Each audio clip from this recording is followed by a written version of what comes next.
Hey everyone, and welcome back to the deep dive. Today we are looking into something really interesting. Yeah, Um, Google's evolving stance on AI ethics. Our listeners are really interested in AI, right. and this topic is definitely creating a lot of buzz For sure. with some major real-world implications that we'll get into. Yeah. Essentially, Google seems to be moving away from their well-known motto, Oh, you mean "Don't be evil," don't be evil, yeah. especially when it comes to AI. In, Hmm. fa in fact, get this, they've quietly removed their ethical restrictions on using AI to develop things like weapons and surveillance tools. Wow. That's a pretty big shift for the company that we all know for, internet searches and email. Yeah, you don't really think of them as being in, the weapons business. Right, exactly. Well, it's definitely raising eyebrows. What I think is so fascinating about this whole thing is that Google's actually been involved with machine learning, since way back in 2001. Oh, wow. Think about it. Spell check, those incredibly accurate search results. It's all machine learning. Oh, that's true. But it wasn't until 2018 that they formally announced their AI principles. Right, and from what I read in your notes, those principles included some pretty strong statements. Mhm. They pledged to avoid developing AI for anything that could be considered harmful, Right. like weapons, surveillance that violates international norms, and projects that could infringe on human rights. Yeah, they really tried to draw a line in the sand. Yeah, it seemed pretty clear-cut at the time. It did. And, back then, a lot of people saw it as a pretty bold move, potentially even setting a precedent, for how to ethically develop AI. You have to remember that this was 2018. AI was becoming this powerful force. But there was also a lot of uncertainty, even fear around how it could be misused. Right. These principles were almost like Google's attempt to kind of position themselves as the good guys, Right. the responsible players in this new and rapidly evolving field. So if those were the principles just a few years ago, what prompted this recent change? Well, sudden might not be the right word. This shift actually seems to have happened pretty gradually under the radar. Hmm. Google just very subtly removed the section about these restrictions from their AI ethics page Oh, wow. and their new justification. They basically say they have to adapt to the global landscape and prioritize national security. So essentially they're saying they need to keep pace with other nations who are investing heavily in AI, especially for military applications. Exactly. And they're not shying away from that stance either. The quote that really stood out to me was from Alphabet's president of global affairs, Oh, yeah. who said, "To protect national security, America must secure the digital high ground." Hmm. That pretty clearly links Google's actions to this idea of an AI arms race, wouldn't you say? Absolutely. That statement makes it very clear. Google now sees developing military AI as crucial, not only for their own business interests, but for America's strategic position on a global scale. Wow. Which brings us to an important question. What exactly is this digital high ground they're talking about? Well, from what I've read, it seems to be all about who controls the most advanced AI, especially when it comes to things like autonomous weapons systems, sophisticated surveillance technologies, Oh. and the ability to analyze and exploit vast amounts of data. Yeah, it really does sound like a new kind of space race. Right, like instead of rockets and satellites, we're talking about algorithms and processing power. That's a great analogy. And what's even more concerning is it's not just theoretical anymore. Oh, right. We're seeing countries like China and Russia putting massive resources into developing AI specifically for military purposes. Wow. There are reports about advanced facial recognition being used for surveillance, autonomous drones being tested for combat, and even algorithms that are designed to predict and manipulate human behavior. It sounds like something out of a movie. I know, right? It's a whole new dimension of warfare, and it's unfolding right now. This is where it starts to get a little unnerving. Like, Yeah. we've all seen those sci-fi movies where AI takes over Yeah. and turns against humanity. Right. Are those scenarios becoming more realistic now? Well, I mean, are we on the verge of seeing robots making life or death decisions on the battlefield? that's the million-dollar question, and it's sparking a lot of debate and ethical concerns. The truth is, those sci-fi scenarios might not be as far-fetched as we think. Okay, before we go any further, I Uh, think we need to step back and define some terms for our listeners. What exactly do we mean by autonomous weapons systems? That's a great point. We need to be clear about the terminology here.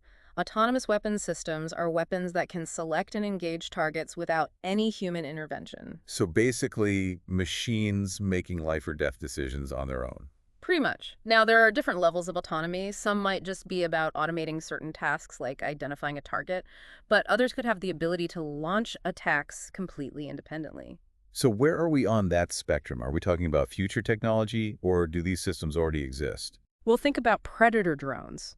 These are unmanned aerial vehicles that can operate with a significant level of autonomy.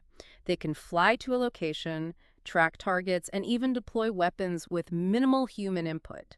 Mm. The only thing stopping them from being fully autonomous is the human operator, who has to give final authorization for a strike. So basically, the technology already exists. The only thing preventing their use is a human in the loop. Exactly. It's a policy decision, not a technological limitation. That's a pretty sobering thought. Yeah. So what's stopping that human from being taken out of the loop? That is the crucial question, and it leads us to the heart of the ethical and strategic dilemmas surrounding AI warfare. If we connect this to Google's shift, we have to ask ourselves, are they now part of the problem, or are they trying to be part of the solution? Hmm. Will they develop AI weapons with ethical guidelines? Or will they follow the path of least resistance and just focus on global competition and national security? It feels like we're at a turning point.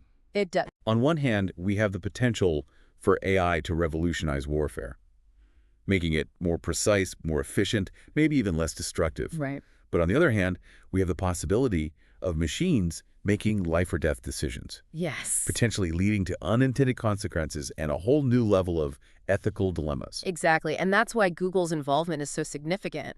They're not just another tech company, they're a global giant with a huge amount of influence and resources. Right. Their decisions could have a ripple effect on the entire tech industry and potentially even shape the future of warfare. This is heavy stuff. It is. Okay, I think we need to take a pause here.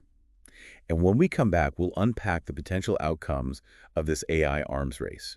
We'll explore the best and worst case scenarios and try to answer the big question. Is this the start of something truly transformative, or are we headed down a dangerous path? Sounds good. Yeah, it really feels like we're at a crossroads. It does. So let's dive into those potential outcomes you mentioned. If this AI arms race keeps accelerating, what's the best case scenario we can hope for? Well, one possibility, and this might sound a little strange, is that AI weapons become so powerful, so precise, and so potentially devastating that they actually become a deterrent like nuclear weapons during the Cold War. You mean like a mutually assured destruction kind of thing, Hmm. where the fear of what could happen prevents anyone from actually using these weapons? Exactly. The logic is if any nation uses AI-powered warfare on a large scale, the retaliation would be so swift, so widespread, and so destructive that it would basically be global suicide. That's a chilling thought. It is, but some strategists believe it could actually lead to a kind of uneasy peace, where these weapons exist but they're never actually used because the stakes are just too high. So AI becomes the ultimate weapon. But it leads to a stalemate, a world frozen in fear of its own destructive potential. It's a dark kind of optimism, I guess. It is.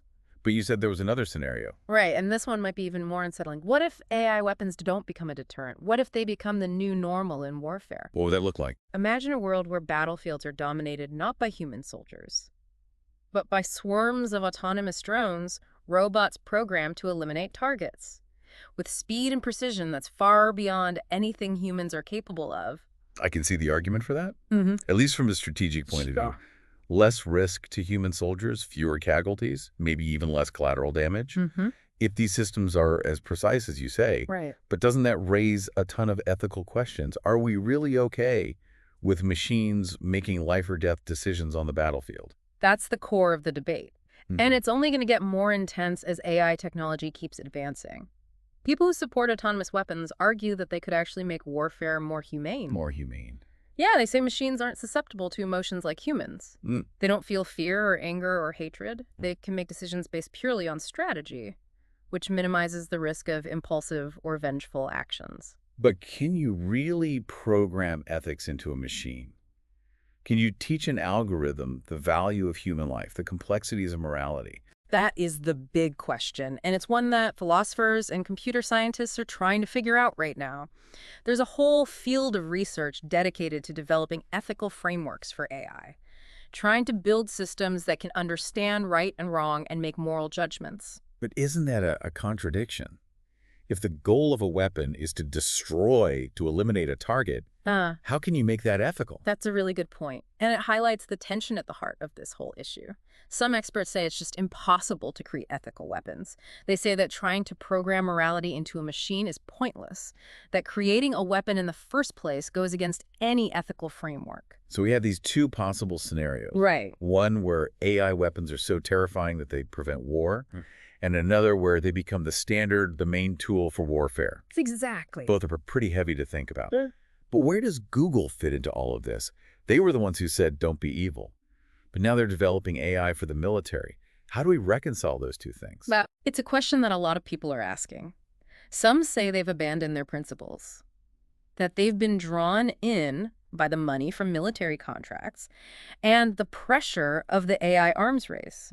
Others say they're trying to do something different, that they're trying to be the good guys in this new field, developing AI with safeguards and ethical guidelines to make sure these technologies are used responsibly. But how can we be sure of that? A lot of this research is happening in secret. Right. We don't know what's going on in those labs. Yeah. What kind of systems they're building, what they're capable of. How do we hold them accountable? How do we make sure this technology is used for good, not for harm? That's the challenge, and it requires a multifaceted approach. We need transparency from companies like Google, clear communication about their AI projects, open discussions about the ethical implications of their work. Right. We need strong regulations from governments, international agreements that limit the development of autonomous weapons, frameworks that ensure humans are still in control and accountable. That makes sense. And we need the public to be engaged, informed, and vocal about their concerns. People need to understand what's at stake and demand responsible innovation. It sounds like we need a complete shift in how we think about AI, not just from a technological standpoint, but from a societal one too. We need to move past the hype and the sci-fi fantasies and really confront the real-world consequences of this technology, the ethical dilemmas, the potential for both good and bad. That's why conversations like this are so important. We need to talk about these issues openly, debate the consequences, consider the long-term implications. Because the choices we make now, the path we choose, Will determine the future of AI and maybe even the future of humanity. that's a powerful thought. Okay, I think it's time to shift gears a bit and look at some specific examples of how AI is being used in the military today. Because it's one thing to talk about these concepts in theory, but it's another thing entirely to see them being used in the real world. I agree. Let's look at some concrete examples. I think that's where the seriousness of this situation really hits home. So we've talked about all these big ideas, the potential for AI to either prevent war or become the main way we fight. Yeah, But let's talk about what's actually happening right now. right. What are some real examples of how the military is using AI today? Well, one example that got a lot of attention was Project Maven. Mm. This was where Google partnered with the Pentagon to develop AI that could analyze drone footage. Wait a minute, Google was involved in a military project. I thought they were all about don't be evil. Right, and that's why it was so controversial. A lot of Google employees were really concerned about the ethics of giving AI to the military. Yeah, I can see why. In the end, Google decided not to renew their contract with the Pentagon. So they pulled out. They did. But the fact that they were involved at all was a sign that things were changing. Like Silicon Valley was getting into the defense industry? Exactly. So they backed off. But are other companies taking their place? Oh, absolutely. There are tons of tech companies, big and small, that are developing AI for the military. And it's not just about analyzing drone footage anymore. What else are they working on? We're talking about things like autonomous navigation systems for unmanned vehicles, Wow. AI-powered cyber defense systems, even algorithms that can predict enemy movements. This is starting to sound like a sci-fi movie. I know, it's pretty wild. Autonomous vehicles, predictive algorithms, it's all very futuristic and a bit scary. Yeah. But is this technology really that advanced? Or are we still in the early stages? It's a little bit of both, actually. Some of it is still being developed, but it's moving really fast. And we're already seeing real-world applications. For example, autonomous navigation. There are companies working on self-driving trucks and ships that could move troops and supplies without putting human drivers at risk. So you're saying we could have convoys of self-driving trucks going through war zones? Yeah, it's both amazing and terrifying. It really is. And that's just one example. The possibilities for AI in the military are huge, and they're growing all the time. So it sounds like this AI arms race is Yeah. only going to get more intense. Definitely. And the countries that are leading the charge are not just investing in the technology, they're also thinking about the ethics and the laws that will govern its use. That's a good point because as we've been talking about, the ethical side of AI warfare is huge. Right. We're talking about machines making life or death decisions, maybe without any human involvement. Right. How do we make sure this technology is used responsibly? How do we prevent accidents or unintended consequences?